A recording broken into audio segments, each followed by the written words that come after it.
itu pagi semua, semoga sehat selalu, semangat. Oke, Bapak Ibu, kita mulai aja ya, karena sudah jam 10. Oke, selamat pagi Bapak Ibu semua. Selamat datang di acara Century 21 Online Training Session. Kali ini kita kedatangan guest yang sangat-sangat spesial. Mungkin Bapak Ibu sudah tahu, karena Bapak Ibu sudah lihat di beberapa flyer kita di sosial media, ada juga pada saat pendaftaran kemarin juga ada. Nah, beliau kebetulan sudah hadir di tengah-tengah kita. Nah, tema acara kita kali ini adalah tetap produktif dan juga efektif di masa sulit. Jadi kita di sini akan mengupas tuntas tentang strategi dan juga motivasi bagaimana menghadapi tantangan. Karena kita tahu Bapak Ibu, isu COVID ini memang sangat mempengaruhi kehidupan kita sebagai manusia. Ini isu yang sudah sangat global, di mana-mana juga sama. Jadi kita sama-sama hari ini akan belajar, kita akan memotivasi diri kita akan mengeksplor diri kita lagi dengan pembicara yang sudah hadir di tengah-tengah kita. Oke, sebelumnya perkenalkan, nama saya Ardi dari Century 21 Indonesia, Bapak Ibu. Mungkin ada beberapa yang belum kenal, salam kenal. Untuk menjaga semangat kita, mungkin kita mulai yel-yel dulu kali ya. Oke, Bapak Ibu, sebentar, saya unmute dulu semua, kita bisa yel-yel. Pak Putra juga boleh ikutan Pak Putra. Jadi nanti akan saya bentar. Ya, jadi nanti akan saya list. Kalau saya tanya semangat pagi. Ya. Lalu jika saya tanya apa kabar? Luar biasa. Yes. Ya, lalu kita Century 21 partner, holder, master. Bisa ya? Kita getarkan lah Zoom meeting kita kali ini. Kita buktikan kalau sudah ya. Siap ya Bapak Ibu ya? Saya diangkat dulu semua teman-teman. Oke, kita mulai. Semangat pagi. Pagi.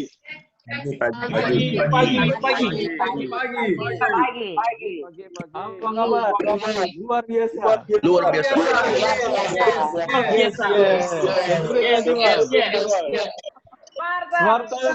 Border. Oke, boleh dikasih jempolnya ke kamera. Luar biasa semangatnya, ini masih terjaga ya, walaupun lagi seperti ini. Luar biasa, bangga sekali ada bisa membawakan acara ini. Oke, Bapak Ibu, apa kabar semuanya? Luar biasa. Semoga Bapak Ibu sehat ya, Bapak Ibu. Bentar, saya mandi dulu. Bentar, Bapak Ibu. Iya. Oke, semoga Bapak Ibu sehat semua. Semoga Bapak Ibu dihindarkan dari segala macam bentuk penyakit dan virus-virus yang memang sekarang sudah di mana-mana nih Bapak Ibu. Karena sudah menjangkiti secara global begitu ya. Kita sama-sama berdoa semoga ini bisa pulih cepat segera sehingga kita bisa kembali beraktivitas seperti biasanya. Nah, saya mau ucapkan juga terima kasih untuk Bapak Ibu semua yang sudah sempatkan waktunya untuk join di Zoom meeting kita kali ini. Online training session with Putra Lengkong. Ya, Pak Putra kebetulan sudah ada di sini. Saya mau sapa-sapa dulu nih, sedikit aja. Saya sapa-sapa dulu dari yang paling jauh dulu. Dari teman-teman dari Makassar, Century 21 Base. Halo, pagi teman-teman Century 21 Base. Apa kabar? Pagi, wah luar biasa. Nih kalau saya lihat Century Base ini teman-teman di Makassar luar biasa semangatnya. Sudah beberapa kali kita buat training online. Dari Base ini luar biasa semangatnya. 2 jempol buat teman-teman Base. Lalu ada dari, sebentar saya lihat datanya dulu. Dari Estate, dari Century Estate di Cirebon. Halo pagi teman-teman di Cirebon, apa kabar? Selamat pagi semua. Lalu dari, sebentar saya lihat datanya, dari Bandung. Ada dari Century 21 Liberty, dari Mediterania 5, dan juga dari Crystal Expo 2. Halo apa kabar teman-teman semua dari Bandung? Sehat ya, semoga ya semua teman-teman di Bandung. Kabar baik, sehat. Terima kasih, Pak. Mantap. Lalu ada dari yang lumayan jauh juga, ada dari Harvest, dari Cikarang. Halo, selamat pagi, Century Harvest. Dan juga tentunya yang tidak bisa saya sebutkan satu persatu, teman-teman marketing associate dari Century 21 di region Jabodetabek. Selamat pagi, Bapak Ibu semua. Selamat pagi. Selamat pagi. Oke, langsung aja saya akan introduce sedikit pembicara kita hari ini. Beliau ini adalah seorang motivator. Ya, kita semua sudah mungkin beberapa sudah kenal. Beliau adalah seorang motivator dan beliau juga seorang coach dari peraih medali emas di Olimpiade Rio 2016. Wah, luar biasa ini. Kita dapat motivasi langsung dari coach peraih medali emas, Bapak Ibu. Wah, kapan lagi kalau bukan di Century 21. Oke. Di sini juga beliau juga sudah hadir di tengah-tengah kita. Langsung saja kita sambut, kita say hi ke Pak Putra dengan lambaikan tangan ke kamera. Halo pagi, Pak Putra, pagi. Halo, selamat pagi Bapak Ibu, marketing associate dan member broker Century 21 yang luar biasa. Luar biasa. Keren banget. Oke. Terima kasih Pak Putra atas waktunya bisa join sama kita. Kita juga nanti akan ada sesi tanya jawab. Setelah sesinya Pak Putra selesai, kita akan ada sesi tanya jawab. Jadi kita terbuka untuk Bapak Ibu semua. Nanti caranya Bapak Ibu tinggal chat di Zoom meeting ini, di room Zoom meeting ini. Bapak Ibu tulis nama spasi tanya. Nama spasi tanya. Nah, nanti saya akan persilakan berdasarkan urutan begitu. Bapak Ibu bisa nanya langsung ke Pak Putra. Langsung dijawab oleh Pak Putra. Ya. Nanti kalau di tengah-tengah ada yang mau tanya juga boleh. Akan saja saya di chat. Nanti akan saya persilakan. Ya. Oke. Sekarang untuk sesi ini kita sama-sama belajar dulu. Kita sama-sama memotivasi diri. Kita sama-sama memperluas wawasan kita. Karena itu set tempat duduk yang senyaman mungkin untuk Bapak Ibu. Siapkan alat tulis juga kalau memang mau tulis-tulis begitu, mau catat. Lalu kalau Bapak Ibu ingin update di sosial media, Bapak Ibu bisa langsung saja di Instagram update langsung ke @Century21 Indonesia dan @C21official. Ya, Bapak Ibu bisa langsung saja di Oke, sepertinya teman-teman sudah semangat ini. Kita akan masuk ke sesi yang kita tunggu-tunggu. Untuk itu tanpa berlama-lama lagi, silakan Pak Putra, saya serahkan ke Bapak. Terima kasih Pak Ardi. Selamat pagi teman-teman semua, teman-teman marketing associate dan member broker. Sebelum kita mulai teman-teman, mungkin kita boleh afirmasi dulu. Di jam tangan kanan, dan sebelah kiri.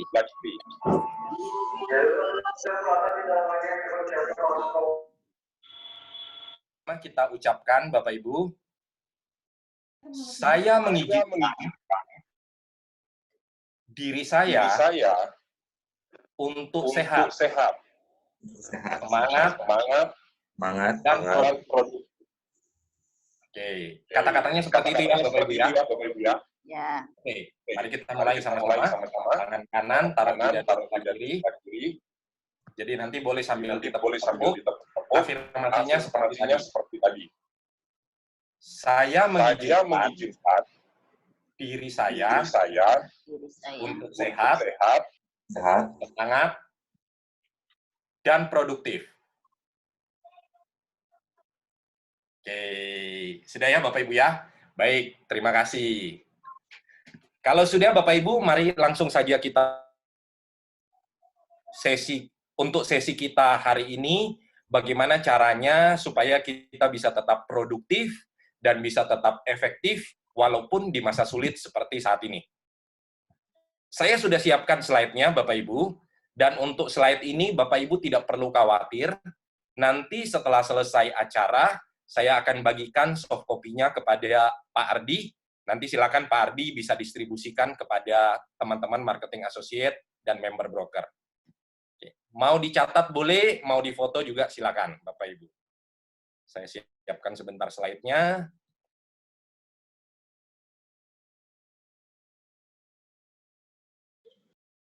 Nah, sudah siap slide-nya Bapak Ibu, tetap produktif dan efektif di masa sulit. Supaya bisa tetap produktif dan efektif di masa sulit, Bapak Ibu, yang penting kita perhatikan pertama kali itu adalah berkaitan dengan pola pikir kita, Bapak Ibu. dengan mindset, dengan perspektif, dengan paradigma yang kita miliki. Jadi kalau kita lihat Bapak Ibu, kenapa saya katakan pola pikir? Nah, saya ambil ada 2 aksara dari Tiongkok, Bapak Ibu. Pasti beberapa dari Bapak Ibu sudah tahu. Aksara ini kalau dibahasakan itu kita sebut Wei Qi. Wei Qi itu artinya krisis, Bapak Ibu. Tepat seperti kondisi kita saat ini. Nah, cuma kalau Bapak Ibu lihat, Wei Qi ini terdiri dari 2 suku kata. Wei dan Qi. Untuk Wei-nya, Bapak Ibu, ternyata itu artinya a time of danger. Artinya saat berbahaya. Qi artinya a time of opportunity. Artinya kesempatan, Bapak Ibu. Jadi tergantung Bapak Ibu lihat dari sisi mana, ada orang mengatakan krisis saat ini berbahaya. Tapi juga ada beberapa orang melihat bahwa krisis saat ini itu adalah suatu opportunity atau kesempatan. Nah, jadi tergantung bagaimana Bapak Ibu memaknakan situasi atau kondisi saat ini. Ambil contoh, Bapak Ibu. Kalau kita lihat slide ini, kemarin sempat saya search, Bapak Ibu, dan ketemu artikel ini, bahwa ternyata akibat dari corona, 150.000 pekerja kena PHK. 150.000 ini cuma 10%, Bapak Ibu, dari jumlah sebenarnya. Nah, 90%-nya kemana? 90%-nya dirumahkan. Jadi dari 100%, 10% kena PHK, jumlahnya 150.000, berarti jumlah sebenarnya adalah 1.500.000, Bapak Ibu. Terkena dampak dari COVID ini. 90%-nya dirumahkan. Nah, pertanyaannya, Bapak Ibu lihat ini sebagai suatu ancaman atau sebagai suatu kesempatan? Kalau Bapak Ibu melihat ini sebagai suatu ancaman, ya berarti kita tidak akan bergerak kemana-mana. Yang terjadi adalah kita menggerutu, kita ngomel, kita kecewa, kita menyalahkan orang lain. Tapi kalau Bapak Ibu melihat ini sebagai suatu kesempatan, berarti ada sesuatu yang bisa Bapak Ibu lakukan. Yaitu apa, Bapak Ibu? Yaitu 2 kata berikut, yaitu listing dan rekrut. Nah, jadi bisa jadi orang-orang yang melihat ini sebagai suatu kesempatan atau opportunity, Bapak Ibu, mereka akan mengatakan, bisa jadi orang-orang tersebut akan menjual asetnya dengan harga yang lebih rendah dibandingkan harga sebelum saat ini. Jadi kesempatan Bapak Ibu bisa melihat saat ini sebagai opportunity untuk melakukan listing lebih banyak. Dan yang kedua, Bapak Ibu, kalau Bapak Ibu melihat ini sebagai suatu kesempatan, dengan begitu banyaknya orang yang di PHK dan begitu banyaknya orang pengangguran, kesempatan buat Bapak Ibu melakukan yang namanya rekrutmen. Kalau listing, Bapak Ibu lakukan sendiri. Tapi kalau Bapak Ibu ingin bangun bisnis seperti para member broker, Bapak Ibu akan melakukan yang namanya rekrutmen. Dan kalau kita ngomong tentang bisnis network marketing, Bapak Ibu, yang namanya networking atau jaringan sangat penting. Seperti contoh, Bapak Ibu, penjual. Penjual mau menjual, tetapi dia tidak punya channel. Dia tidak punya koneksi. Dia tidak punya network. Yang punya network adalah Bapak Ibu. Nah, networknya Bapak Ibu peroleh dari mana?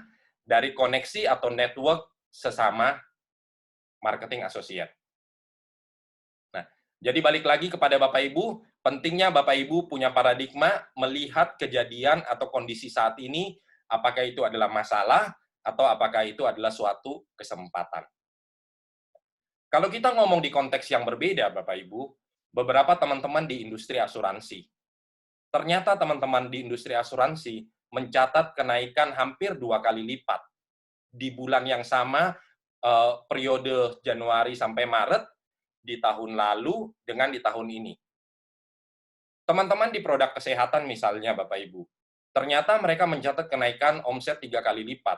Periode yang sama tahun lalu Januari sampai Maret dibanding periode yang sama tahun ini Januari sampai Maret. Nah, jadi bagaimana yang paling penting Bapak Ibu, yang pertama adalah pola pikir Bapak Ibu menyikapi kondisi atau situasi saat ini. Lanjut Bapak Ibu. Berikutnya adalah ciri-ciri 4 fase perubahan yang kita semua rasakan dan kita semua alami saat ini Bapak Ibu. Saya dan Bapak Ibu mengalami fase yang sama. Kalau kita lihat Bapak Ibu, ada 4 fase. Fase yang pertama kita ngomong tentang denial atau penyangkalan. Fase denial atau penyangkalan adalah orang-orang yang menganggap bahwa bisnis model tidak berubah. Mereka ingin mempertahankan status quo, dan mereka bangga atau puas dengan kondisi saat ini. Itu denial. Bahkan di awal-awal Bapak Ibu, mungkin beberapa pejabat menyangkal bahwa ada akan terjadi penyebaran virus seperti saat ini. Nah, itu yang kita sebut sebagai fase denial atau penyangkalan. Harapan saya, Bapak Ibu sudah melewati semua yang namanya fase denial atau penyangkalan ini. Harusnya sudah lewat. Fase yang kedua, Bapak Ibu, kita ngomong tentang fase resisten. Fase resisten, Bapak Ibu, maksudnya itu adalah fase Bapak Ibu menolak. Bapak Ibu tahu perubahan terjadi, tapi Bapak Ibu menolak perubahan tersebut. Yang terjadi saat itu adalah Bapak Ibu marah, Bapak Ibu kecewa, Bapak Ibu jengkel, Bapak Ibu mangkel, Bapak Ibu frustasi, Bapak Ibu menyalahkan orang lain. Itu fase resisten. Jadi Bapak Ibu tahu bahwa ada perubahan, tetapi Bapak Ibu menolak terjadinya perubahan tersebut. Bapak Ibu cari kambing hitam, Bapak Ibu menyalahkan orang lain. Harapan saya, kalau Bapak Ibu ada di fase ini, cepat-cepat kita pindah ke fase berikutnya. Nanti akan ada beberapa tips dan strategi bagaimana kita bisa lewati fase ini. Nah, sampailah kita di fase yang ketiga, Bapak Ibu. Setahu saya, rata-rata Bapak Ibu, orang ataupun bisnis saat ini berada di fase ini. Mereka semuanya melakukan yang namanya coba-coba, trial dan error. Bisnis model pun diperbaiki terus-menerus untuk mencari model yang paling tepat. Nah, di fase exploration atau di fase coba-coba, trial dan error ini, yang terjadi adalah orang bingung. Ya, koordinasi kurang bagus. Fokus tidak terarah. Semua dilakukan karena coba-coba. Kemudian energinya berlebihan dan chaos. Nah, harapannya Bapak Ibu adalah kita masuk di fase berikutnya, yaitu fase keempat. Fase keempat itu adalah fase di mana kita ngomong tentang fase komitmen, koordinasi sudah mulai membaik, dan kita sudah mulai fokus pada apa yang mau dilakukan. Jadi penting Bapak Ibu untuk di saat seperti ini adalah kita cepat-cepat sampai di fase ketiga, dan pindah untuk ke fase keempat. Nah, caranya bagaimana Bapak Ibu? Mari kita lihat satu persatu. Nah, cara mengatasinya. Kalau saat ini beberapa dari kita masih di fase denial atau di fase penolakan Bapak Ibu, di fase penyangkalan, segera sadar. Kalau Bapak Ibu sebagai seorang member broker, Bapak Ibu punya tim, yang perlu Bapak Ibu lakukan supaya segera lewat dari fase seperti ini adalah Bapak Ibu Bapak Ibu melakukan yang namanya komunikasi rutin. Berkomunikasilah sering dengan marketing associate Anda, Bapak Ibu. Dan Bapak Ibu harus berikan pemahaman kepada mereka. Saat ini apa yang sedang terjadi dan mengapa kita perlu mengubah cara kita berbisnis.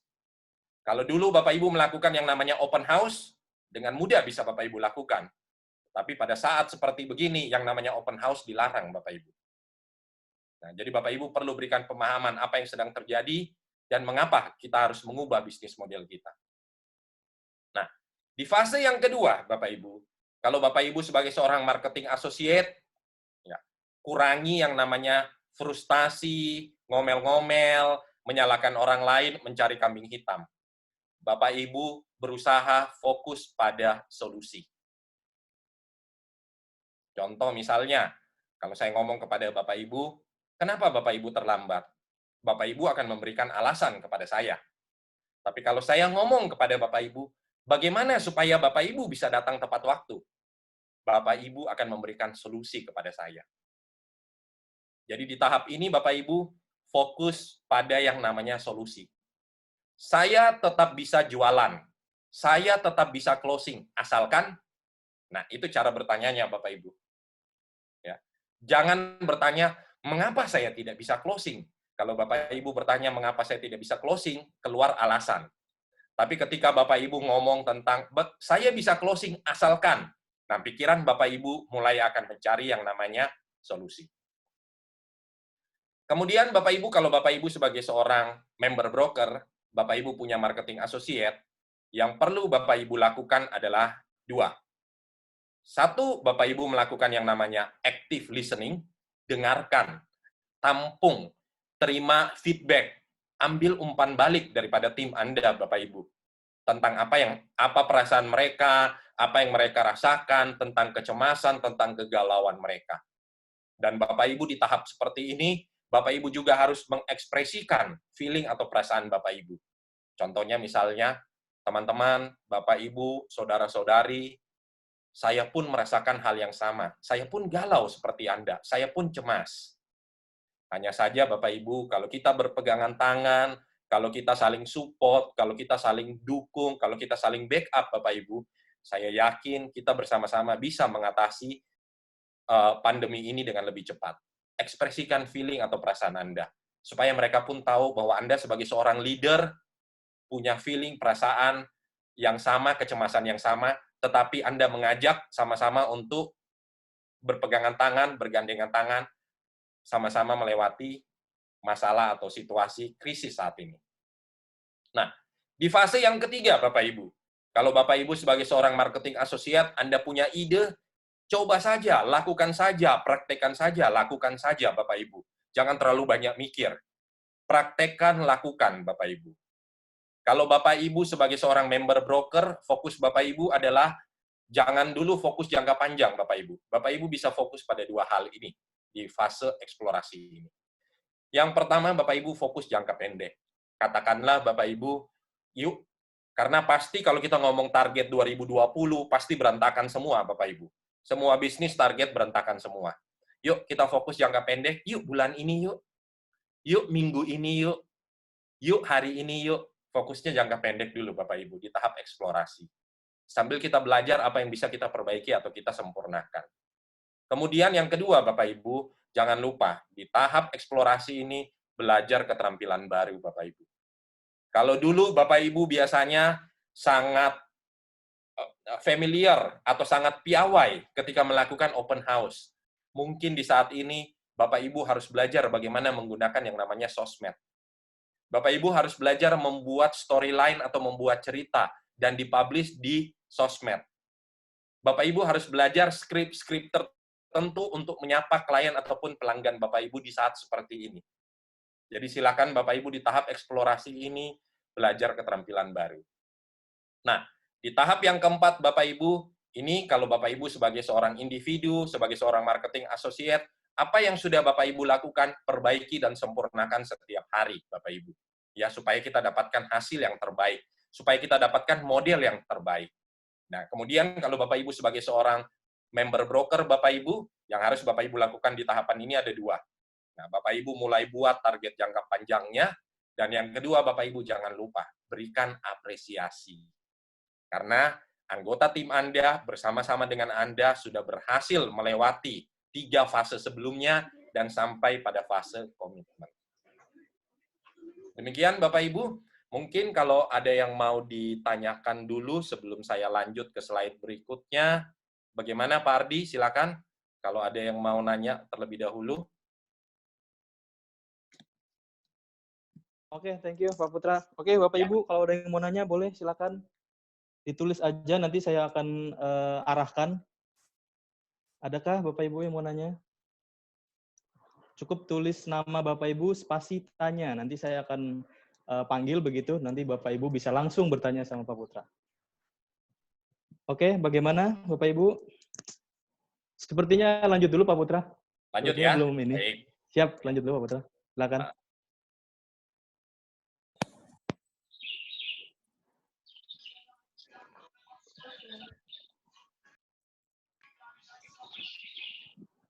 Nah, Bapak Ibu, kita lanjut. Kalau tadi yang di poin pertama kita sudah ngomong tentang pola pikir, Bapak Ibu.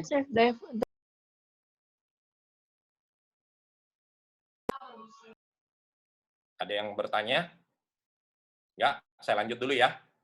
Baik, Bapak Ibu, kalau tadi di poin yang pertama kita ngomong tentang pola pikir kita, Bapak Ibu, di poin yang kedua, Bapak Ibu, yang penting itu adalah kita ngomong tentang proses. Nah, proses apa, Bapak Ibu? Kalau Bapak Ibu lihat bahwa ternyata proses sampai kita closing, itu ternyata ada beberapa tahapan. Sangat jarang sekali orang yang pada kesempatan pertama langsung bisa closing. Biasanya akan melalui beberapa tahapan. Nah, jadi kalau Bapak Ibu lihat, untuk proses closing Bapak Ibu, yang pertama itu mereka harus tahu Bapak Ibu siapa. Sudah tahu, yang kedua mereka harus mengenali Bapak Ibu siapa. Yang ketiga Bapak Ibu, mereka akan tertarik untuk melanjutkan diskusi kalau mereka menyukai Bapak Ibu. Nah, kalau tiap hari Bapak Ibu bombardir mereka dengan informasi-informasi listing produknya Bapak Ibu, bisa jadi mereka tidak akan menyukai Bapak Ibu lagi. Ya, jadi perlu cara yang berbeda untuk membuat mereka menyukai Bapak Ibu. Nanti kita akan bahas. Tahapan yang keempat Bapak Ibu, supaya mereka bisa melanjutkan deal dengan Bapak Ibu, mereka harus respect kepada Bapak Ibu. Respect dengan cara bagaimana mereka respect terhadap knowledge-nya Bapak Ibu, mereka respect karena track record-nya Bapak Ibu, mereka respect karena pencapaian-pencapaiannya Bapak Ibu, mereka respect kepada Bapak Ibu karena Bapak Ibu punya wawasan yang luas, mereka respect kepada Bapak Ibu karena Bapak Ibu punya networking yang luas. Nah, itu mereka respect kepada Bapak Ibu. Nah, tahapan yang kelima Bapak Ibu, mereka akan deal kepada Bapak Ibu, mereka akan closing dengan Bapak Ibu kalau mereka trust you. Mereka percaya kepada Bapak Ibu. Nah, jadi tahapan 1 sampai tahapan 5 itu adalah proses sebelum orang melakukan closing dengan Bapak Ibu. Dan tahapan yang keenam Bapak Ibu, mereka akan merekomendasikan Bapak Ibu kalau mereka puas dengan jasa, dengan pelayanan, dengan servis yang Bapak Ibu berikan. Jadi tahapan nomor 6 itu terjadi ketika transaksi sudah selesai. Dan mereka akan rekomen Bapak Ibu karena jasa atau pelayanan Bapak Ibu yang memuaskan. Nah, kalau Bapak Ibu lihat, prosesnya cukup panjang, dari 1 ke 5 Bapak Ibu. Dan kadang dari 1 ke 5 tidak terjadi dalam hitungan hari. Butuh beberapa hari, mungkin beberapa minggu Bapak Ibu, baru Bapak Ibu bisa closing. Nah, jadi Bapak Ibu, di situasi kita seperti saat ini, kita perlu sedikit merubah strategi atau merubah pola cara kerja kita, Bapak Ibu. Yang saya maksud, Bapak Ibu, adalah ini, Bapak Ibu. Yang bisa Bapak Ibu lakukan adalah Bapak Ibu buat prioritas klien atau aktivitas Bapak Ibu. Jadi kalau Bapak Ibu lihat di sini, kita punya 100% klien, kita punya 100 klien, nah, tidak terlalu efektif Bapak Ibu kalau kita fokus kepada semua. Bapak Ibu bisa mulai prioritas Bapak Ibu mulai dari 10-20% teratas klien Bapak Ibu. Sebagai contoh, nanti Bapak Ibu bisa cek, Bapak Ibu bisa cari tahu, Bapak Ibu bisa cari sumber beritanya, termasuk Bapak Ibu bisa cari informasi dari teman-teman di perbankan. Kalau kemarin informasi yang saya dapatkan itu Bapak Ibu, bahwa ternyata penjualan dari 100%, 50% itu memang lewat mortgage, lewat kredit. Tapi 50% lagi Bapak Ibu, ini pembeliannya cash. Nah, jadi kalau kita bilang Bapak Ibu bahwa ternyata orang-orang yang mungkin akan mengalami kesulitan saat ini adalah yang melakukan pembelian lewat mortgage, yaitu yang jumlahnya sekitar 50%. Nah, sementara 50%-nya lagi adalah pembeliannya secara cash. Nah, bisa jadi kalau Bapak Ibu melihat seperti ini, mungkin fokusnya Bapak Ibu adalah pada 50% ini. Kalau saya berikan contoh Bapak Ibu untuk aktivitas yang saya lakukan saat ini. Klien saya banyak ratusan, Bapak Ibu. Tetapi, saya tidak akan menghabiskan waktu saya untuk prospek semua, Bapak Ibu, karena fokus saya bisa melebar kemana-mana, dan belum tentu hasilnya optimal. Nah, jadi apa yang saya lakukan saat ini, Bapak Ibu, saya hanya fokus pada klien-klien premium, Bapak Ibu. yang pernah menggunakan jasa saya beberapa kali, yang relasi atau hubungannya baik, Bapak Ibu. Nah, saya akan mulai aktivitas penjualan saya dari sana, Bapak Ibu. Contoh lain, Bapak Ibu. Kalau sekarang banyak kita lihat penjualan online, Bapak Ibu. Banyak sekali orang jualan online. Yang dijual adalah alat-alat APD, masker, suit, baju, sarung tangan, dan lain sebagainya, Bapak Ibu. Sama. Istri saya seorang dokter, Bapak Ibu. Nah, alih-alih daripada jualan fokusnya melebar, alih-alih daripada pasang di Tokopedia atau di Shopee, Bapak Ibu, alih-alih pasang di platform, yang dilakukan oleh istri saya supaya kerjanya lebih fokus dan terarah, punya prioritas, yang dilakukan oleh istri adalah dia menghubungi teman-teman dokter yang bekerja di rumah sakit. Nah, hanya dengan fokus pada beberapa teman-teman dokter seangkatannya yang bekerja di rumah sakit, ternyata menghasilkan hasil yang lebih bagus, Bapak Ibu, daripada hanya sekedar melakukan penjualan di Tokopedia atau Shopee. Nah, mungkin ilustrasi tersebut, Bapak Ibu, tidak sama persis dengan apa yang Bapak Ibu lakukan, tetapi kira-kira mungkin idenya seperti itu, Bapak Ibu. Buat kembali prioritas klien atau aktivitas yang mau Bapak Ibu lakukan, termasuk klien-klien Bapak Ibu yang 10-20%.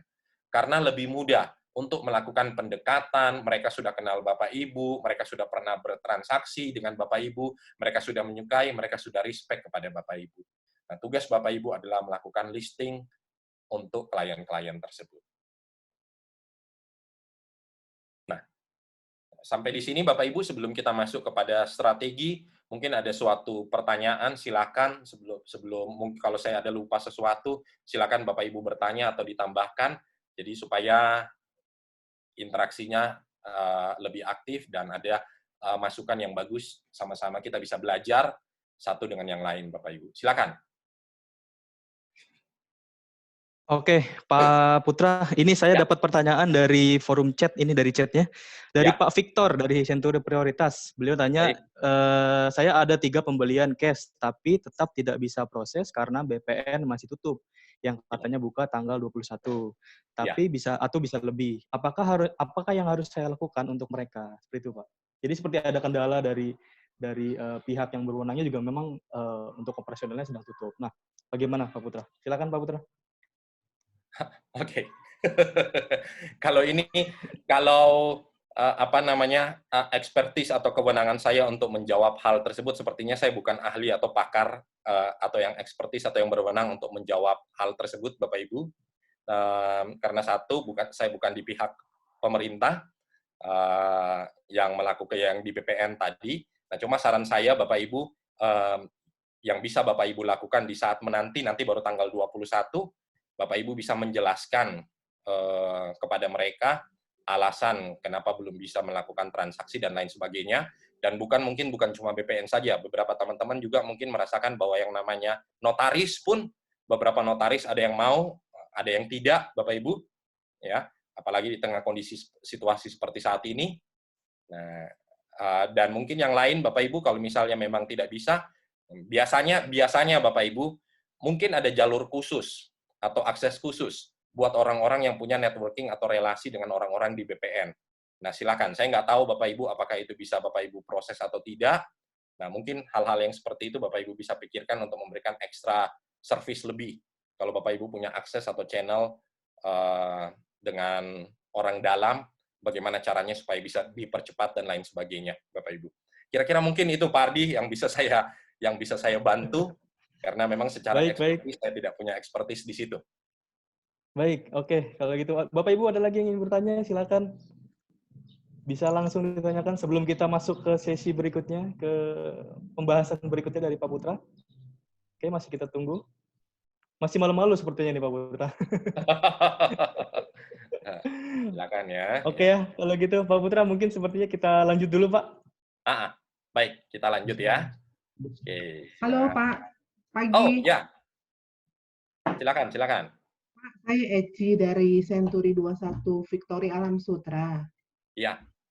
Yang Alam Sutra, ya. Ya, Pak, yang saya mau tanyakan, di dalam kondisi sulit seperti sekarang ini, ada beberapa klien yang tanya-tanya properti, terus kita belum pernah ketemu sih memang, tapi kita kasih info-info sejelas-jelasnya. Setelah di follow up kembali, itu banyak pembeli yang menghilang begitu loh Pak. Artinya nggak respon lagi karena padahal kita sudah memberikan informasi sejelas-jelasnya ke pembeli tersebut gitu, calon pembeli ya. Ya. Nah, akhirnya saya berpikir begini Pak, menurut Bapak bagaimana? Jadi kalau misalnya ada pembeli-pembeli yang nanya, saya nggak mau kasih lagi detail, apalagi kalau kafling-kafling dengan harga-harga yang bagus, saya nggak mau kasih lagi detail alamat lengkapnya. Ya. Apakah itu baik menurut Bapak? Karena pengalaman saya sebelumnya, setelah saya info detail alamat dengan lokasi semua, saya ajak survei bareng itu selalu iya nanti saya selalu nggak mau gitu loh. Artinya, jadi saya berpikir ini apakah orang nanya-nanya doang, ataukah marketing yang nanya-nanya, yang cari berlagak pembeli gitu loh. Jadi pemikiran ada seperti itu. Nah, solusi dari Bapak seperti apa? Mohon ditanggapan Bapak. Makasih. Baik, dengan Ibu. Saya Eci Pak, dari Century Victory Oh, Alam Sutra. siap, Bu Eci. Alam Sutra dekat dengan saya di Gading Serpong, Bu Eci. Oh iya.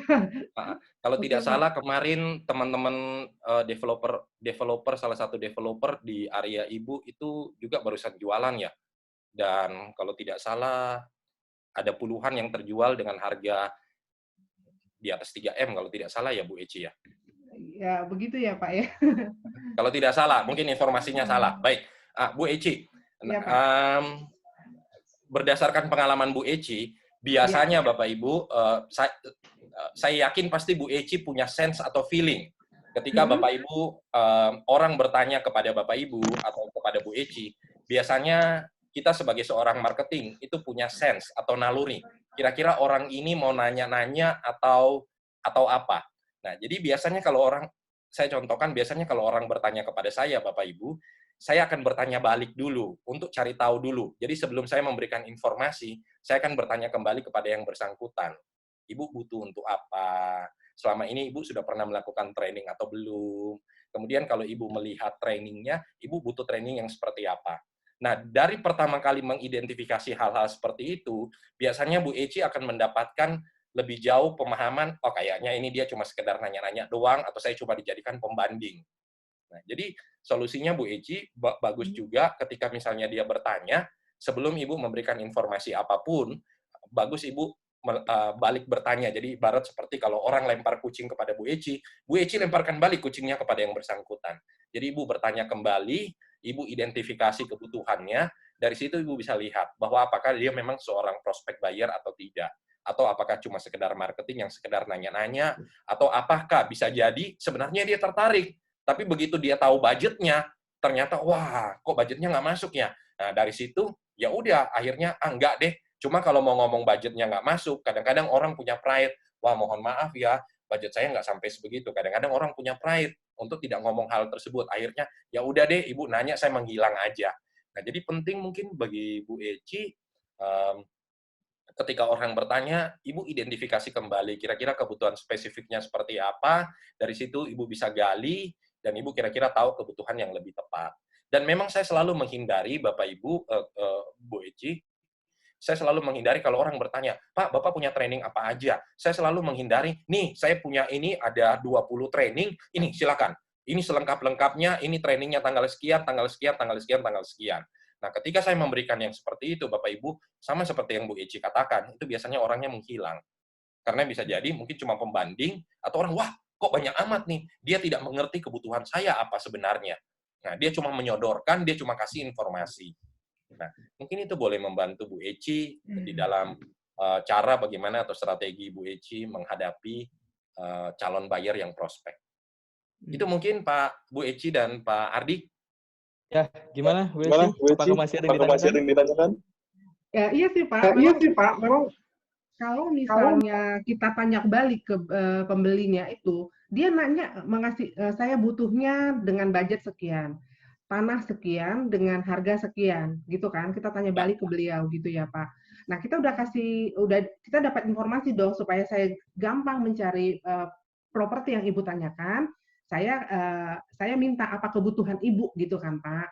Ya, betul. Nah, saya tanya kebutuhannya itu apa, perlunya seperti apa, rumahnya seperti apa, atau coverage-nya seperti apa, perlu luas berapa, budgetnya berapa, supaya saya gampang. Nah, Ya. sama pembeli itu memang dikasih tahu, nih saya maunya begini Bu, gini-gini. Nah, saya ini dong, oke Bu, saya udah ada dapat beberapa listing yang mungkin Ibu bisa lihat untuk survei. Nah, kita tinggal menunggu waktunya Ibu kapan. Nah, itu beberapa kali memang setelah diajak untuk survei itu yang menghilang, Pak. Maksudnya begitu. Karena apakah ini orang kadang suka banyak iseng atau enggak gitu loh. Ya kalau misalnya yang ada yang memang niat-niat baik sih memang ya survei gitu loh. Tapi sekarang itu banyak banget yang dari 10, misalkan dari 10, 50-50 yang menghilang gitu loh, Pak. Walaupun saya udah ini lagi kebutuhan, saya sudah tanyakan lagi kebutuhannya seperti apa, saya bisa mencarikan sesuai dengan kebutuhan dia gitu loh, Pak. Ya, sikapi positif aja. Jadi kalau bagus Bu, kalau dari tadi 10, 50-50 berarti 5 tertarik melanjutkan proses, 5 lagi tidak, ya sudah. Yang 5 lagi tidak, Ibu anggap aja bahwa Ibu sudah melakukan branding awareness kepada mereka. Jadi paling tidak mereka tahu kalau misalnya ada kebutuhan selanjutnya, mereka bisa hubungi Ibu, dan mereka tahu bahwa Ibu adalah seorang marketing associate ataupun seorang member broker. Kalau mau daleman gini, tapi kira-kira begitu ya Bu Eci ya, dianggap aja seperti begitu, dan Ibu move on aja. Nah kalau Ibu mau, ya di move on aja Bu. Dan diambil positifnya aja, bahwa semakin banyak yang bertanya atau semakin banyak yang chat kepada Ibu, berarti sebenarnya kan Ibu terkenal nih.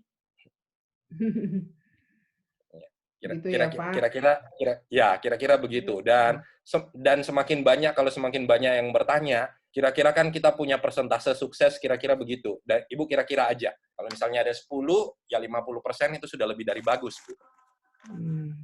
Oke, iya deh. Oke, makasih penjelasannya Pak. Selamat pagi. Ya, terima kasih Bu Eci. Pak Putra, ada lagi yang mau nanya? Ibu Susana Yuniarsi dari Senturi Metro. Ya. Silakan. Ya, semangat pagi, salam sehat. Pak Putra Lengkong. Iya, sama Pak Adi dan rekan-rekan. Iya. Begini, saya Susana hampir 12 tahun di Bandung, Senturi Bandung ya. Wow. Baru pindah per Maret kemarin di Senturi Metro, Pak. Iya. Jadi yang mau saya tanya, kemarin kita udah mulai branding. Saya mulai belajar untuk branding di Metro Bekasi ya Pak ya. Seperti beberapa poin yang tadi Pak Putra sampaikan ya. Kita mulai belajar, kalaupun sekarang tidak bisa open house, kita mulai ke media sosial. Begitu ya Pak ya? Iya, betul Bu. Iya. Hal-hal tersebut sudah saya lakukan, dan baru mulai branding cetak untuk flyering. Itu memang konvensional Pak, tapi hal itu saya lakukan selama 12 tahun di Bandung, saya lakukan sehingga saya aplikasikan di Bekasi begitu Pak. Mulai branding, mulai cetak, tapi karena ada imbas COVID-19 ini terpending Pak. Ya. Sementara basic klien yang dari Bandung hampir ya mungkin 10-20% yang saya dapatkan untuk bisa sharing listing di Bekasi ataupun Jakarta sekitarnya. Ya, sudah saya lakukan mulai itu, bahwa Susana dari Bandung pindah Bekasi sudah saya brandingkan, dan sebagian sudah mulai bertanya-tanya. Ada beberapa poin yang ingin saya sampaikan di sini, karena stuck seperti ini jadi saya tidak bisa bergerak dalam arti untuk membrandingkan atau menyebarkan listingan saya ke beberapa klien baik di Bandung maupun baru perkenalan di Bekasi ini. Ya, yang saya mau tanya Pak, dalam mengatasi masa transisi ini, sebelumnya ada, sebetulnya sudah ada 3 klien yang sudah mau showing Pak, walaupun itu bukan listingan saya karena saya baru Maret gabung di Bekasi. Itu sudah mulai mau showing, malah ada yang harga sudah mau mendekati dari 2,5 mendekati ke 2,2, tapi terhempas berhenti setak karena kondisi COVID ini. apa yang harus saya lakukan dengan ya secara tanda kutip tentu gatel ya Pak ya, kita sebagai marketing harus tahan rumah dan tidak bisa bergerak apapun. Tapi yang poin-poin yang sekilas tadi Bapak sampaikan, pola pikir, mindset kita berubah untuk seperti apa menjadi ancaman atau kesempatan yang tadi Bapak sampaikan, itu menjadi bumerang dan pemacu saya bahwa selama ini mindset saya berhenti di situ bahwa menjadi ancaman, tapi puji Tuhan Bapak sampaikan menjadi kesempatan, ada sesuatu yang bisa kita lakukan. Nah, yang harus saya lakukan itu apa dengan prolog yang tadi saya sampaikan begitu Pak Putra, mohon bimbingan dan mohon masukannya. Matur. Bu Susana tadi sudah hampir closing, kalau boleh tahu. Akhirnya kenapa tidak jadi closing atau terpending atau bagaimana? Terpending. Karena ya gini, satu budgetnya kan memang 2,3 sampai maksimal di 2,5 kurang begitu kan. Kita ada beberapa ruko di sekitaran di Kota Harapan Indah ya Pak ya, Kota Harapan Baru itu kan rata-rata ruko itu masih di kisaran 2,5 sampai 3 M-an. Sebetulnya sudah mendekati di 2,2 ya Pak ya. Dari 2,2 terus kita mau ngasih alternatif bahwa ada yang 2,5, ada yang seperti ini, tapi owner pembelinya langsung Susana nantilah nunggu aja COVID berlalu aja seperti ini. Beberapa kali saya chat beliau masih respon, sampai sekarang masih respon. Tetap nanti aja Susana melewati masa ini ya. Itu pada momen-momen tersebut itu kan tidak bisa 2 kali akan datang ya Pak ya. Ya. Nah, hal apa yang harus Susana lakukan, action apa yang Susana lakukan pertama. Yang kedua pun sewa di budget 20 sampai 25 juta pun sudah didapat sebetulnya. Kliennya sudah kepegang juga. Cuma dia nantilah Susana nggak jadilah saya tunggu dulu. Ya, hal 2 poin itu Pak yang saya saat ini menjadi kendala saya untuk saya bisa actionnya seperti apa. Begitu Pak. Oke. Putra.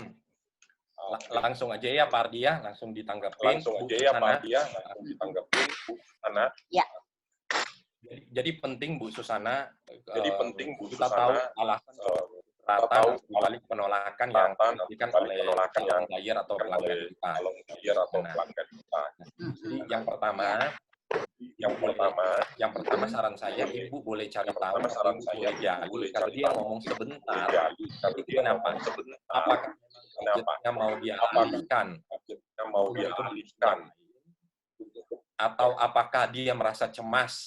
Kira-kira dalam proses dia tidak mampu melakukan atau apa?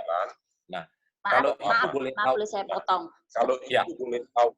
Cash Pak, dia mau bayar cash. Beliau mau bayar cash. Oh, oke. Jadi ketika beliau mau bayar cash dan dia menunda, itu boleh dicari tahu apakah uangnya mau dipakai untuk hal yang lain atau apapun. Ketika Ibu bisa tahu hal tersebut lebih spesifik, Ibu boleh bantu kasih solusi. Nah, itu. Jadi penting yang namanya pendekatan yang Ibu miliki. Ketika tahu itu akan lebih cepat solusi atau jalan keluar yang bisa Ibu berikan. Nah, itu yang pertama. Kemudian yang kedua, bagus poin Ibu mengatakan tadi bahwa kalau kesempatan ini tidak terjadi 2 kali. Karena memang pada saat seperti begini, kalau yang namanya penjual itu bisa diyakinkan untuk menjual dengan harga spesial di saat seperti ini, dan tidak akan terulang kedua kali ketika ini sudah selesai. Nah, jadi dalam artian satu, si penjual bisa mendapatkan cash, kemudian yang kedua, si pembeli pun dia akan mendapatkan harga yang spesial di tengah situasi atau kondisi seperti ini. Nah, Ibu, itu yang seperti tadi Ibu katakan, tidak akan datang kesempatan kedua kali. Nah, jadi 2 hal yang bisa Ibu lakukan adalah, yang pertama adalah Ibu gali, cari tahu kenapa dia ngomong entar dulu atau nanti dulu, ada kecemasan apa. Nah, dari situ Ibu bisa bantu memberikan solusi. Nah, kemudian yang kedua, Bu Susana, adalah Ibu driven dengan, nanti akan ada tipsnya, Ibu bisa driven bahwa kesempatan ini tidak akan datang 2 kali. setelah, let's say, banyak pakar yang mengatakan bahwa properti mungkin sekitar September akan kembali normal seperti biasa, ada yang mengatakan Desember. Nah, jadi ketika itu kembali normal, mungkin harganya tidak akan lagi seperti ini. Nah, itu Ibu mungkin bisa mempengaruhi kepada calon buyer tadi supaya mengambil action atau tindakan sekarang. Dan hanya Ibu yang bisa lakukan karena Ibu yang mengenali calon buyer tersebut. Ke alamat yang Itu Bu Susana. Baik, baik. Terima kasih Pak. 3 poin yang Bapak sampaikan saya mengerti. Terima kasih untuk masukannya Pak Putra Lengkong. Terima kasih, Tuhan berkati. Tuhan berkati. Oke. Terima kasih Bu Susana. Ada lagi Bapak Ibu? Ada lagi kah yang mau bertanya? Oke, sepertinya kita lanjut dulu ya. Baik, kita lanjut ya, Putra. Bapak Ibu. Nah, yang ketiga Bapak Ibu kita ngomong tentang strategi. Kalau tadi yang pertama kita ngomong pola pikir, yang kedua kita ngomong tentang prosesnya, nah yang ketiga Bapak Ibu kita ngomong tentang strategi. Nah, strategi apa yang bisa kita lakukan? Ini ada beberapa ide-ide Bapak Ibu, silakan Bapak Ibu nanti ATM-kan. Bapak Ibu modifikasi sesuai dengan kebutuhan Bapak Ibu. Oke, mari kita lihat. Yang pertama Bapak Ibu, nah,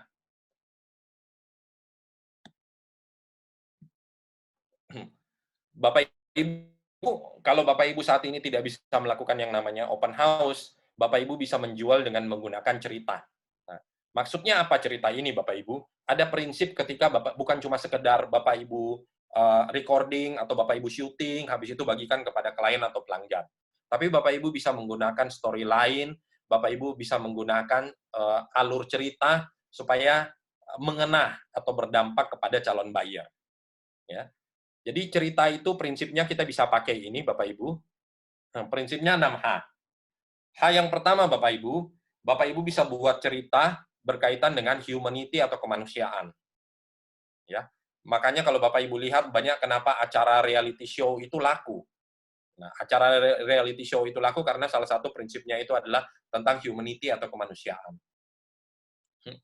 Bapak Ibu bisa buat cerita menggunakan happiness atau kebahagiaan.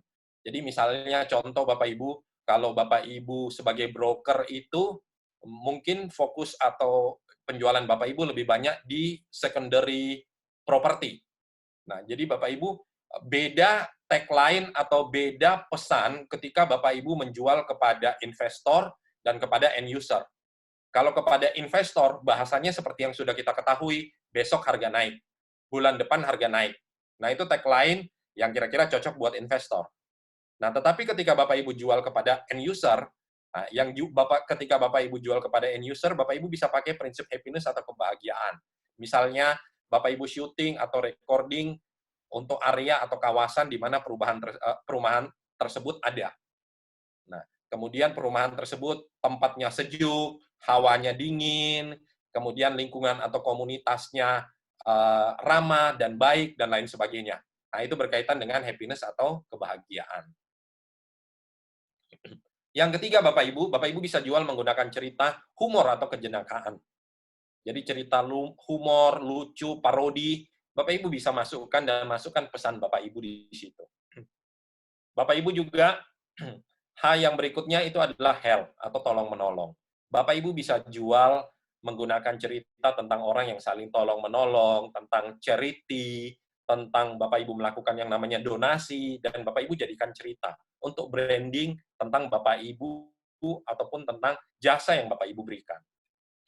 Bapak Ibu juga bisa melakukan yang namanya hope atau harapan Bapak Ibu. Ya, hope atau harapan. Bagaimana kasih tips, kasih semangat kepada calon buyer Anda, kepada prospeknya Bapak Ibu. Jadi bukan Bapak Ibu cuma hanya setiap hari mengirimkan listing-listingnya produk Bapak Ibu, itu orang tidak suka Bapak Ibu. Ya, orang merasa terganggu. Tapi ketika Bapak Ibu berbagi hope, harapan, motivasi, inspirasi, orang suka itu Bapak Ibu. Ya. Kemudian yang terakhir Bapak Ibu itu adalah health atau kesehatan. Ya, health atau kesehatan. Nah, jadi idenya Bapak Ibu bisa buat beberapa cerita berkaitan, satu misalnya idenya Bapak Ibu bisa kasih tips, berikutnya Bapak Ibu bisa buat cerita tentang aktivitas atau kegiatan Bapak Ibu sehari-hari, Bapak Ibu lagi menuju ke area prospek, Bapak Ibu melakukan aktivitas listing dan lain sebagainya, Bapak Ibu bisa rekam dan bisa sharingkan. Kemudian Bapak Ibu bisa melakukan cerita tentang charity atau donasi. Kemudian Bapak Ibu bisa buat juga parodi atau cerita lucu, dan ide-idenya banyak sekali terbuka Bapak Ibu. Intinya adalah Bapak Ibu bisa menjual dengan menggunakan cerita. Dan orang membeli cerita. Jadi sekarang Bapak Ibu, kalau belajar dari para pakar properti, mereka mengatakan kalau dulu orang menjual itu what sama when. What sama when. Apa yang dijual dan where, when. Kapan, tempatnya di mana. Nah, kalau sekarang Bapak Ibu di masa saat seperti begini, katanya kalau mau jualan itu why. Kenapa saya harus membeli produk Anda? Nah, itu Bapak Ibu, why. Ya. Nah, karena ngomong tentang why Bapak Ibu, jadi Bapak Ibu kita masuk ke tips berikutnya adalah fokus pada manfaat, dan manfaat itu harus spesifik. Nah, maksudnya apa Bapak Ibu? Ini yang tadi Bu Susana tanyakan, manusia termotivasi dua hal. Satu, manusia mencari nikmat, yang kedua, manusia menghindari sengsara. Nah, jadi ketika Bapak Ibu, ketika Bu Susana tadi masuk dengan, Pak, kesempatan ini tidak akan datang dua kali. Ketika properti membaik di bulan September, harga bisa jadi sudah di 3M. Misalnya seperti itu. Nah, jadi itu yang namanya orang tentunya tidak ingin, wah, entar kalau saya harga sudah naik, berarti saya harus membayar lebih. Dan dia tidak ingin membayar seperti itu. Nah, itu masuk kategorinya menghindari sengsara. Ketika dia harus mengeluarkan uang lebih. Ya. Masihnya mencari nikmat. Pak, Bu, ketika Bapak Ibu membeli properti di sini, Bapak Ibu coba lihat, komunitasnya seperti ini, lingkungannya seperti begini, fasilitas pendukungnya seperti ini. Bapak Ibu sudah lengkap, tidak perlu kemana-mana lagi. Nah, itu yang kita sebut sebagai mencari nikmat. Nah, jadi silakan Bapak Ibu, bahasa marketing Bapak Ibu, orang termotivasi membeli produk atau jasanya Bapak Ibu karena dua hal ini. Orang mencari nikmat dan orang menghindari sengsara. Dan tolong Bapak Ibu, ketika Bapak Ibu ngomong kepada fokus pada manfaat dan spesifik, harus ngomong tentang manfaat, manfaatnya itu harus spesifik untuk orang tersebut. Jadi makanya penting untuk mengenali calon buyer Bapak Ibu, penting untuk mengenali prospeknya Bapak Ibu, dan Bapak Ibu masuk secara spesifik kepada kebutuhan yang bersangkutan. Nah, berikutnya Bapak Ibu, tips yang berikut, aktivitas strategi yang bisa Bapak Ibu lakukan, dukung dengan bukti. Bukti bisa berupa peragaan atau demo. Jadi kalau Bapak Ibu saat ini open house sudah tidak bisa, ya Bapak Ibu bisa meminta kepada penjual untuk mungkin merekam, merecord, dan habis itu Bapak Ibu mempercantik videonya, dan Bapak Ibu bisa bagikan kepada calon bayarnya Bapak Ibu. Jadi bisa berupa peragaan atau demo. Yang kedua, liputan dokumen sertifikat itu mendukung penjualan Bapak Ibu. Misalnya contoh katakanlah Century 21 memiliki sertifikasi apa atau sertifikat apa. Nah, itu bisa membantu mendukung proses penjualan Bapak Ibu. Dan Bapak Ibu jangan lupakan, selama ini ketika Bapak Ibu berhasil melakukan transaksi, Bapak Ibu berhasil closing, Bapak Ibu pernah mintakah testimoni dari mereka yang puas? Testimoni dari mereka yang puas, Bapak Ibu, ketika mereka puas, mereka pasti bersedia memberikan testimoni. Dan ini bisa menjadi pendukung atau support ketika Bapak Ibu mau menjual atau Bapak Ibu mau memprospek. Tidak ada yang lebih penting daripada testimoni. Kalau Bapak Ibu yang mengatakan produk saya paling bagus, jasa saya paling bagus, orang mengatakan, ya itu bisanya kamu aja, mengatakan kecap kamu nomor 1. Tetapi ketika orang lain mengatakan hal tersebut, wah, kalau training dengan Putra Lengkong, saya puas.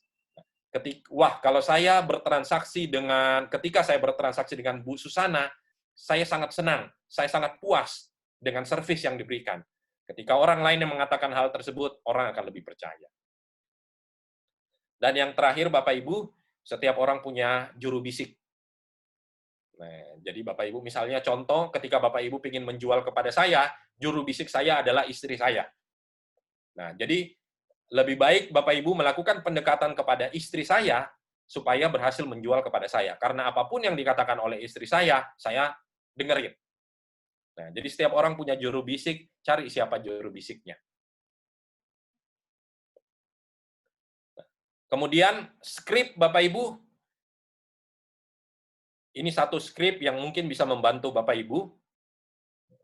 Skrip ini sifatnya punya empati. Skrip ini sifatnya mendengarkan. Kemudian habis itu Bapak Ibu dukung dengan yang namanya bukti. Jadi contohnya seperti ini cara memakainya. Saya paham keberatan Bapak Ibu. Saya memahami apa yang Bapak Ibu sampaikan. Itu paham. Yang kedua, awalnya. Awalnya, orang mengatakan hal yang sama seperti yang Bapak Ibu katakan. Yang paling penting adalah yang ketiga, Bapak Ibu. Hanya saja, sekarang, setelah mereka bertransaksi dengan Century 21, atau setelah mereka bertransaksi dengan saya, mereka mengatakan hal ini. Jadi yang mengatakan hal tersebut adalah orang yang sudah bertransaksi dengan Anda. Jadi salah satu cara untuk menggunakan skrip dukung dengan bukti adalah seperti itu. Saya memahami, awalnya mereka mengatakan hal yang sama, hanya saja setelah ketika mereka sudah bertransaksi, mereka merasakan ini. Itu yang dukung dengan bukti, Bapak Ibu. Lanjut. Berikutnya, Bapak Ibu, ini penting juga. Ini salah satu skrip ketika Bapak Ibu menyusun narasi, menyusun naskah, menyusun cerita, Bapak Ibu bisa pakai skrip ini. Namanya skrip problem, reaksi, solusi. Jadi kalau Bapak Ibu lihat, saking powerful-nya tips ini, seringkali disalahgunakan. Salah satu contohnya misalnya, tukang tambal ban. Atau kita sebut, tidak usah tukang tambal ban, kita sebutlah orang yang sebar paku di jalan. Nah, yang pertama, mereka berusaha menciptakan masalah terlebih dahulu, yaitu paku berserakan, ban mobil kempes. Itu problemnya. Yang kedua, reaksi orang jadi panik. Nah, yang ketiga, kalau orang sudah panik, Anda datang sebagai problem solver. Nah, tentunya kita tidak pakai di konteks yang seperti itu. Yang kita pakai adalah, Bapak Ibu coba ciptakan yang namanya masalah. Contoh, misalnya, Bapak Ibu bisa ciptakan masalah untuk calon penjual. Bapak Ibu, apakah Bapak Ibu sudah mulai kesulitan untuk menjual ataupun menyewakan ruko, rumah, gudang, apartemen Bapak Ibu?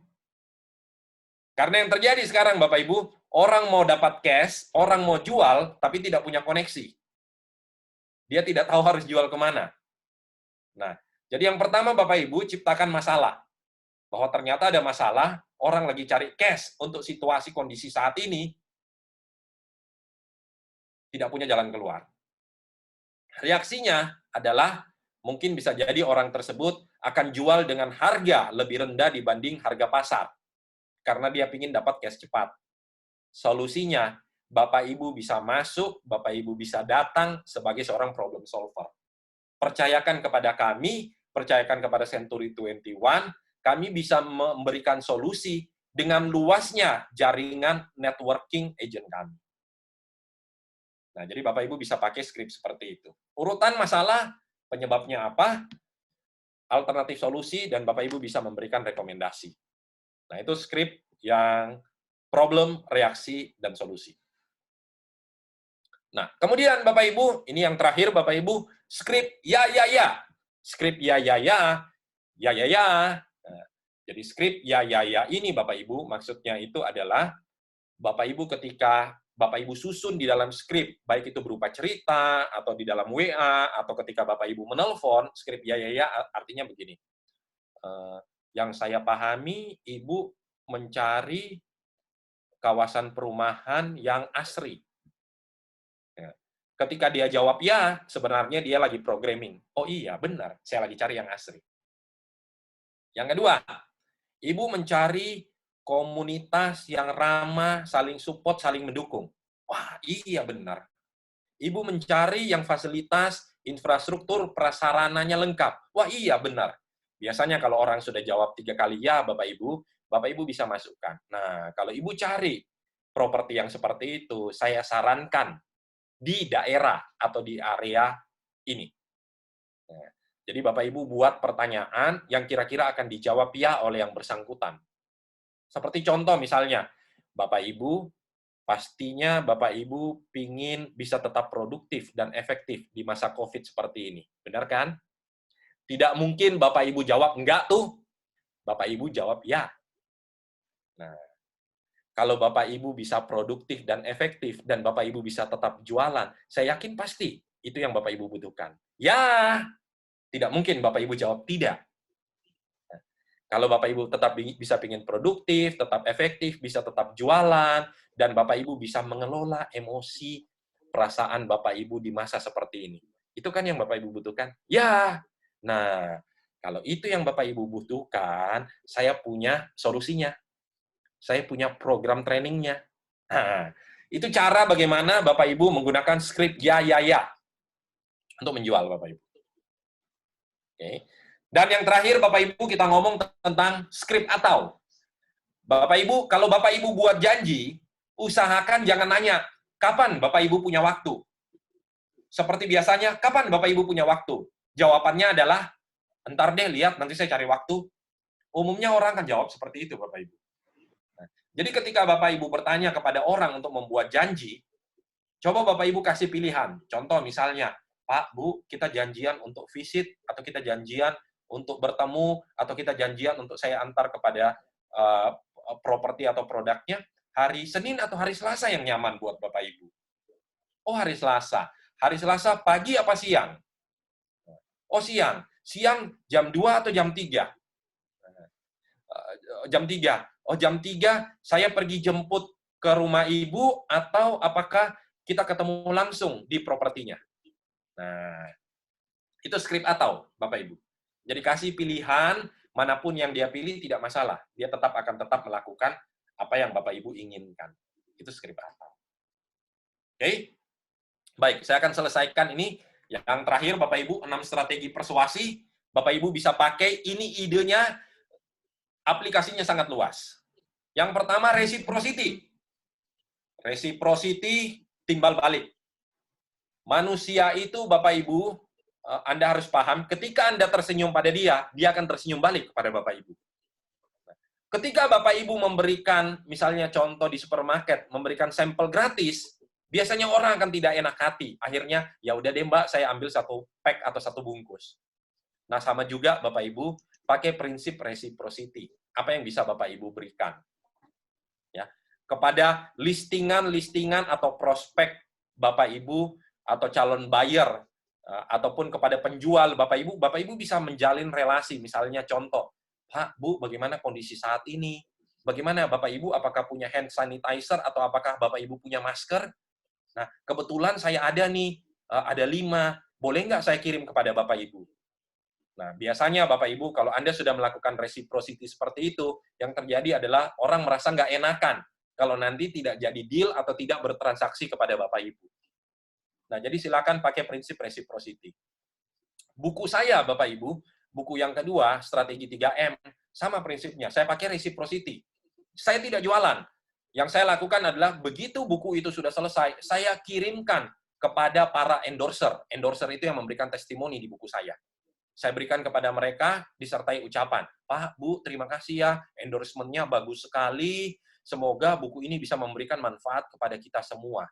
Saya ada tambahan, dan sekiranya Bapak Ibu atau tim Bapak Ibu butuh buku ini, boleh hubungi saya. Nah, yang terjadi adalah apa? Hanya dengan memberikan gratis 1, yang terjadi, Pak, saya pesan 98, Pak, saya pesan 141, Pak, saya pesan 20 untuk tim saya. Nah, hanya karena reciprocity, Bapak Ibu. Silakan Bapak Ibu bisa modifikasi idenya, prinsipnya hal yang sama. Aplikasi Zoom dikasih gratis. Oh, orang coba. Begitu orang tertarik, wah, kok cuma 40 menit putus. Nah, akhirnya apa? Wah, nggak seru nih. Nah, yang dilakukan adalah, ya udah diambil versi yang berbayarnya. Misalnya begitu, Bapak Ibu. Itu prinsip reciprocity. Oke, yang kedua, liking. Nah, liking. Orang baru akan bertransaksi dengan orang yang mereka sukai. Jadi kalau mereka tidak suka, ya wassalam. Mereka tidak akan bertransaksi dengan Bapak Ibu. Nah, jadi bagaimana di dalam proses saat ini Bapak Ibu, bagaimana membuat diri Bapak Ibu bisa disukai oleh calon buyer ataupun penjual Bapak Ibu. Ya, tawarkan, berikan tips, informasi yang berguna atau berharga buat mereka. Nah, bagaimana saya bisa tahu informasi yang berguna atau berharga? Caranya Anda harus kenali mereka. Sebagai contoh Bapak Ibu, ya. Sebagai contoh di salah satu hotel dulu mereka pernah menggunakan jasa saya sampai 11 batch Bapak Ibu, sebuah hotel di Jakarta. Nah, yang terjadi di situasi saat ini saya ngomong kepada mereka, Pak, Bu, tidak usah khawatir. Ya, dulu kita pernah happy, senang bersama-sama. Ya, Bapak Ibu pakai jasa saya dan Bapak Ibu puas dengan hasilnya. Nah, di saat seperti begini saya tahu hotel itu salah satu yang terkena dampaknya luar biasa. Hotel, pariwisata, airline, travel, IO dan lain sebagainya. Nah, untuk saat ini ketika di situasi seperti ini, saya berikan waktu, kita bisa brainstorming, saya sediakan waktu saya, kita bisa brainstorming bagaimana supaya Bapak, Ibu, karyawan, Bapak, Ibu di hotel tetap bisa produktif dan efektif. Dan mereka sangat senang dan merespon dengan luar biasa. Nah, itu yang saya tabur, Bapak, Ibu. Jadi bukan semata-mata, Pak, Bu, butuh training nggak? Pak, Bu, butuh training nggak? Enggak, Bapak, Ibu. Kalau itu yang terjadi, orang tidak akan suka. Orang ini pas butuhnya aja datang pada saya. Berikutnya, Bapak, Ibu, adalah scarcity. Nah, scarcity itu adalah prinsip kelangkaan. Ini tepat seperti yang dipakai oleh Bu Susana tadi. Nah, Bu Susana tadi mengatakan, Pak, waktunya cuma sekarang waktu yang terbaik ketika Bapak memutuskan. Dan ketika Bapak dengan harga begini, ketika properti membaik, Bapak sudah tidak mungkin memperoleh dengan harga seperti ini. Nah, itu yang scarcity. Dan ini seringkali banyak dipakai. Bapak Ibu membeli otomotif. Wah, Bu, mohon maaf, warna putih cuma tinggal satu. Dan orang lain sudah nelpon supaya agar mobil tersebut disimpan. Nanti sore dia mau datang. Nah, tapi ternyata di gudang mobilnya, di gudang dealernya, Bapak Ibu, masih ada 10 unit. Dan itu cara bagaimana orang menggunakan yang namanya prinsip scarcity atau kelangkaan. Sama juga scarcity kepada si penjual. Bagaimana cara Bapak Ibu bisa meyakinkan si penjual bahwa dia harus menjual di bawah harga pasar untuk kondisi saat ini ketika dia membutuhkan cash. Karena kan prinsipnya begitu, penjual pingin jual harga setinggi-tingginya, yang pembeli pingin beli harga semurah-murahnya. Nggak ketemu, Bapak Ibu. Semahal-mahalnya, semurah-murahnya. Nah, Bapak Ibu kan di tengahnya ini. Bagaimana Bapak Ibu prinsipnya? Nah, Bapak Ibu memepetkan. Memepetkan itu, ini ketemu kan? Nah, ini ketemu. Tentunya Bapak Ibu harus bisa, satu contohnya misalnya, Bapak Ibu harus bisa survei. Di pasaran tersebut harganya berapa. Kalau misalnya seperti tadi, harganya 2,5. Untuk harga pasar 2,5 sampai 3M. Ya berarti mungkin Bapak Ibu harus bisa meyakinkan si penjual, Pak, kalau Bapak Ibu pingin bisa terjual cepat, harganya jangan 2,5. Bapak Ibu turunkan. Harga pasaran Bapak Ibu cek aja. Harganya itu masih 2,5 3M. Nah, bagi si pembeli, ya Bapak Ibu scarcity, Pak, cuma dia satu-satunya yang melepaskan di harga 2,2M. Kalau Bapak masih nunggu, bisa jadi Bapak tidak akan dapat harga lagi seperti ini. Nah, itu yang namanya scarcity, dibuat mepet. Lanjut, Bapak Ibu. Authority. Authority itu adalah siapa yang ngomong. Authority. Ya, jadi siapa yang ngomong. Nah, kalau jual produk properti, saya yang ngomong, orang nggak dengar, Bapak Ibu. Bapak Ibu yang ngomong, orang dengar. Karena apa? Bapak Ibu sudah punya track record. Bapak Ibu bernaung di satu lembaga atau organisasi yang terkenal, Bapak Ibu. Nah, jadi penting Bapak Ibu siapa yang ngomong untuk mempersuasi orang. Nah, jadi penting berkaitan dengan authority ini, Bapak Ibu bagikanlah, sharingkan tips-tips bagaimana menjual supaya tetap dapat harga terbaik. Bagaimana Bapak Ibu misalnya melakukan rekrutmen, bagaimana melakukan proses listing yang baik. Bagi hal-hal tips-tips seperti itu. Bagaimana memilih hunian yang tepat. Nah, dari situ Bapak Ibu bisa dinilai untuk authority, kepakaran, expertise, knowledge-nya Bapak Ibu. Oke. Yuk, lanjut. Konsistensi Bapak Ibu. Berikutnya konsistensi. Konsistensi itu maksudnya jangan minta langsung yang besar. Tapi yang perlu Bapak Ibu lakukan adalah mulai dari hal yang kecil. Ya. Jadi contoh sederhana itu adalah misalnya contoh ini yang dipakai di salah satu waktu itu di pilkada, orang dimintai KTP-nya. Itu hal kecil. Kalau langsung nyoblos atau milih yang bersangkutan, nah, itu belum tentu orang milih. Tapi ketika orang sudah menyerahkan KTP-nya, nah itu biasanya akan memilih yang bersangkutan. Nah, itu salah satu contoh mulai dari hal-hal yang kecil. Mulai seperti contoh misalnya juga dulu kalau di bandara Bapak Ibu badan amal atau lembaga amal, mereka nggak langsung ngomong, Bapak Ibu mau donasi, mereka nggak ngomong begitu Bapak Ibu. Tapi mereka mulai dari yang kecil. Boleh minta waktunya, boleh pinjam KTP-nya, boleh pinjam kartu kreditnya, nah itu baru yang besar Bapak Ibu. Ya, jadi mulai dari hal yang kecil, ya kalau tidak mereka tidak tertarik yang besar, ya mulai dari hal yang kecil. Sama juga misalnya contoh ketika saya ditawarkan produk kesehatan Bapak Ibu. Ya. Oh, produk kesehatan satu paket sekian.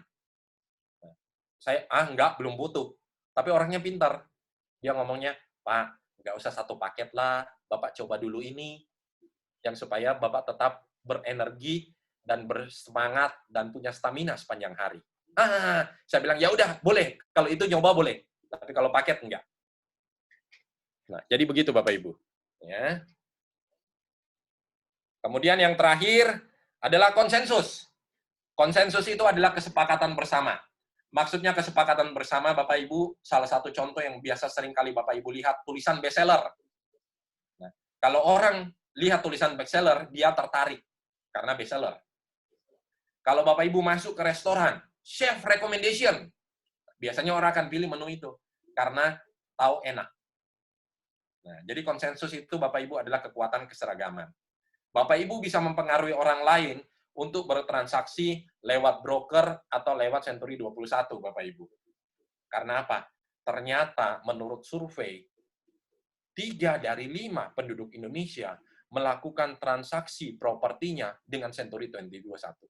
Misalnya contohnya begitu, saya nggak tahu angka persisnya berapa, tapi kira-kira misalnya 3 dari 5. Nah, itu kan sama seperti ketika Bapak Ibu ngomong, orang pintar minum, otomatis, wah saya pintar nih, berarti saya akan minum itu. Nah itu salah satu contoh yang kita sebut sebagai konsensus. Baik, itu Pak Ardi, kira-kira skripnya seperti itu. Silakan, kalau ada yang mau ditanyakan, untuk materi atau slide sudah seperti itu, sudah selesai. Ini saya cepat. Oh, iya. Ini satu lagi. Saya lupa. Ini yang paling penting. Follow up, Bapak Ibu. Prinsip follow up. 1.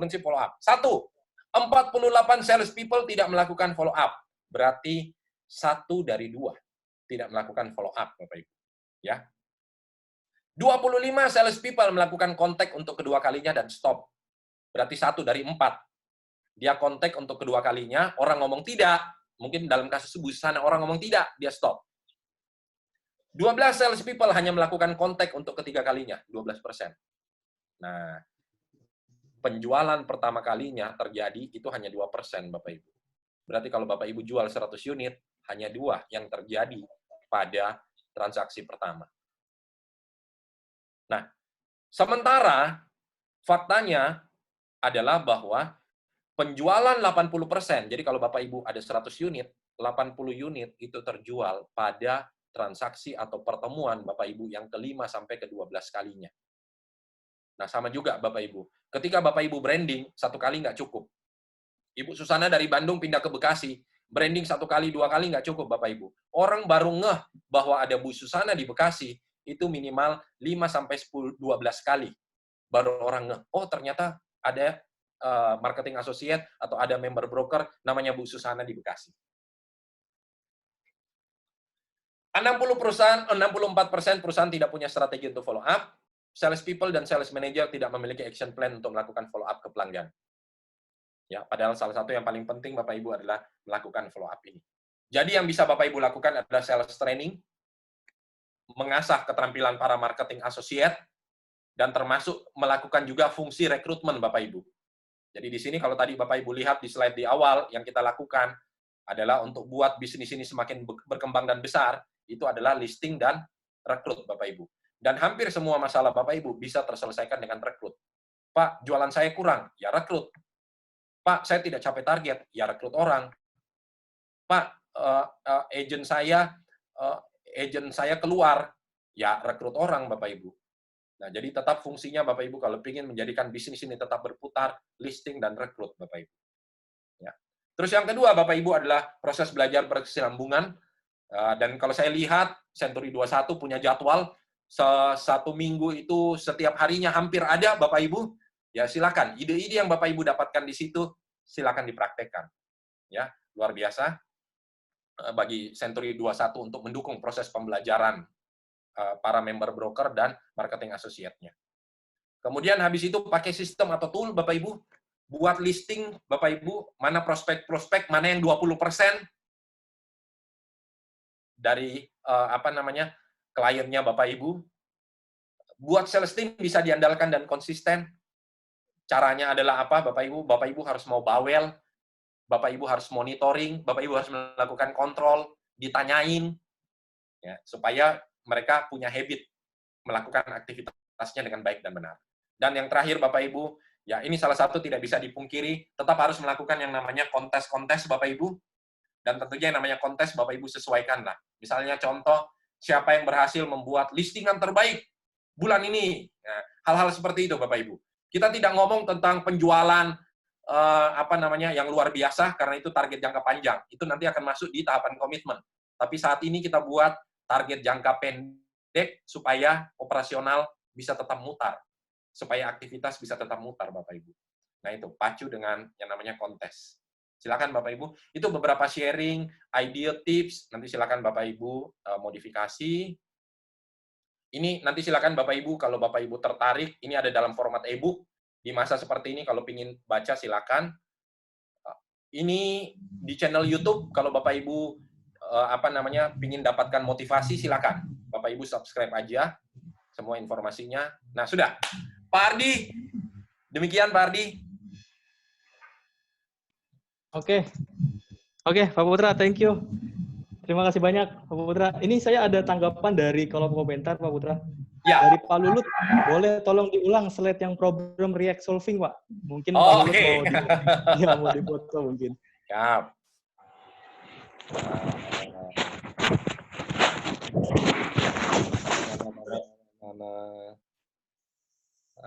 Ini ya Pak ya. Oke, Pak Lulut mungkin bisa. Apa Pak Lulut mungkin mau bertanya? Pak Lulut silakan, saya persilakan. Pak Lulut dari Southwing ya, kalau nggak salah Pak Lulut. Ini kelihatan ya slide-nya, Pak Ardi ya? Kelihatan Pak. Ya, nanti akan di-share juga Pak kalau slide-nya. Baik.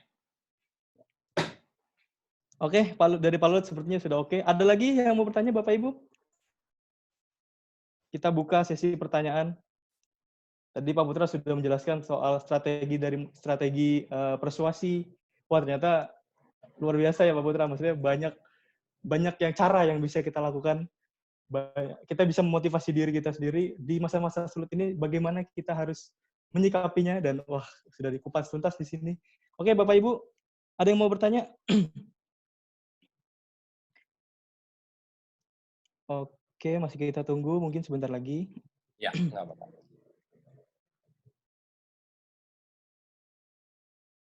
Oke, sepertinya tidak ada.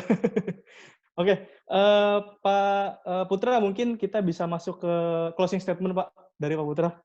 Konklusi dari acara ini, dari apa yang sudah kita bahas hari ini. Silakan Pak Putra, closing statement. Baik, Pak Ardi, terima kasih kepada teman-teman marketing associate dan member broker Century 21 yang sudah hadir. Terima kasih juga kepada Pak Daniel yang sudah menghadirkan saya di sini. Kita sama-sama saling support. Yang paling penting, Bapak Ibu, kita tahu ada 4 fase perubahan. Kita tidak pingin berada hanya di fase penyangkalan. Kita tidak pingin hanya berada di fase menolak saja, tapi kita pingin bawa diri kita dan bisnis kita saat ini untuk berada di fase eksplorasi dan berada untuk melangkah ke fase komitmen. Nah, jadi teman-teman, silakan semoga sharing pembelajaran yang sudah dilakukan oleh Century 21 kepada teman-teman itu harusnya menjadi bekal tambahan knowledge, keterampilan baru, dan tentunya kalau cuma sekedar tahu teori saja tidak akan bermanfaat. Selepas dari ini, tugas teman-teman adalah praktek. Bagi yang pernah menghadiri training saya, pastinya masih ingat tepukan tangan, cuma sekarang saat ini tidak bisa kita lakukan. Kita ingatin teman-teman kita, pren-pren praktek ya. Nah, kiri juga kan, pren-pren praktek ya.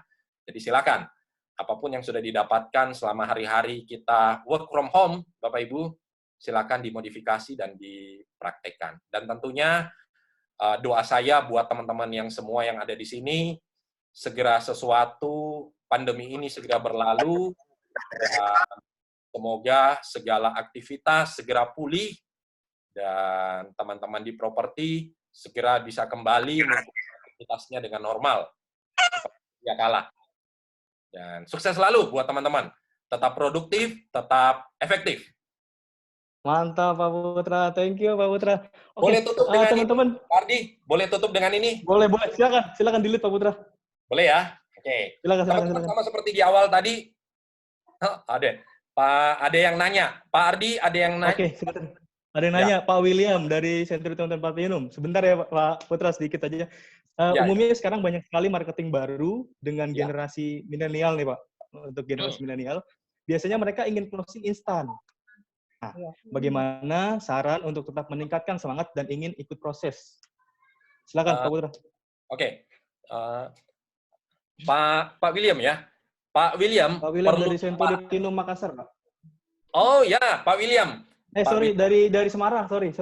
Oh, dari Semarang. Oke. Dari Semarang. Iya, dari Semarang. Oh, ya, baik, dari Semarang. Kalau Pak William yang di Makassar itu kebetulan teman SD. Sama-sama namanya Pak William. Ya. Siap. Pak William, tidak bisa dipungkiri bahwa yang namanya anak-anak milenial itu mereka pingin hasil yang cepat. Karena mereka juga dididik dengan cara sih. Segala sesuatu harus instan, harus cepat. Nah, jadi salah satu bagaimana menyiasati, mereka itu pingin melihat hasil cepat. Nah, jadi penting kalau Bapak itu sebagai seorang atasan, sebagai seorang member broker, penting supaya mereka bisa tetap mengikuti dan bertahan di brokernya Bapak. Penting untuk Bapak bisa menunjukkan bahwa di tim kita itu ada aura sukses. Bahwa di tim kita itu bisa closing dengan cepat. Nah, Bapak harus bisa menunjukkan hal tersebut. Jadi alih-alih daripada mereka kalau dalam 6 bulan itu tidak melihat hasil atau tidak melihat, wah di sini kok begini-begini aja, di sini kok saya jualannya tidak bisa closing, 6 bulan minimal mereka akan pindah. Nah, jadi tugas kita sebagai team leader, sebagai member broker, sebagai atasan, sebagai owner, tugas kita adalah menunjukkan bahwa tim kita bisa sukses, menunjukkan bahwa di sini auranya aura pemenang, dan Bapak bisa bantu dengan yang namanya proses coaching dan mentoring. Jadi ketika dia tidak bisa closing, Bapak bisa pandu, misalnya contoh, apa yang buat kamu nggak bisa closing? Tadi yang bisa kamu perbaiki yang mananya? Nah, terus harus kamu tingkatkan lagi yang seperti apa menurut kamu? Nah, supaya kamu bisa dapat listingan yang baik, menurut kamu apa yang harus kamu lakukan dengan baik dan benar? Nah, Bapak bantu dengan proses seperti itu. Nah, jadi, ketika Bapak bantu dengan proses coaching tadi, nah itu akan membuat dia, oh iya, ternyata saya dibangun juga, saya di-develop. Dan anak-anak milenial itu butuh hal-hal yang seperti itu, Pak William. Itu, Pak William, semoga membantu menjawab. Oke, sip. Terima kasih. Wah, sepertinya Pak William sudah oke. Oke, Pak Putra, boleh delete kalau mau ditutup dengan seperti ini dari sesi Bapak. Oke, teman-teman kita bisa ikut bareng sama Pak Putra ya. Sama seperti tadi ya, kata-katanya itu adalah saya mengizinkan diri saya untuk sehat, semangat,